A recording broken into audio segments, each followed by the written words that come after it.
من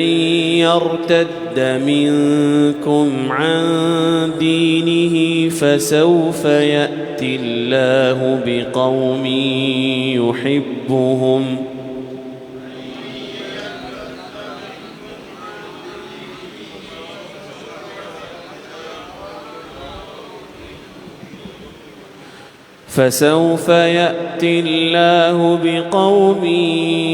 يحبهم ويحبونه أذلة على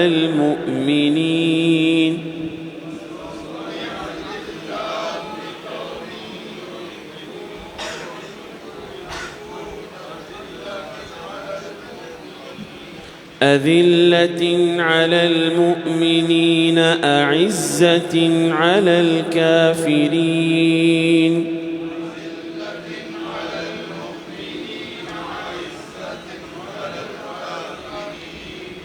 يجاهدون في سبيل الله ولا يخافون لومة لائم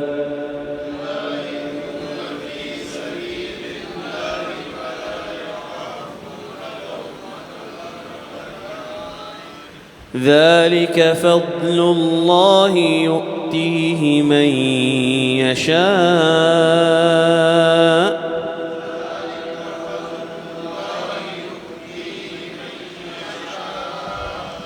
والله واسع عليم إنما وليكم الله ورسوله والذين آمنوا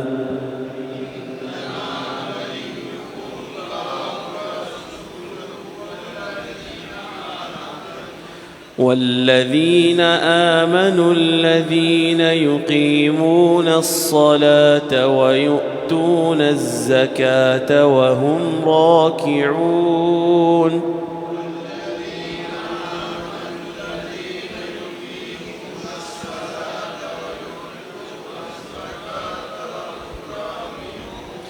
ومن يتول الله ورسوله والذين آمنوا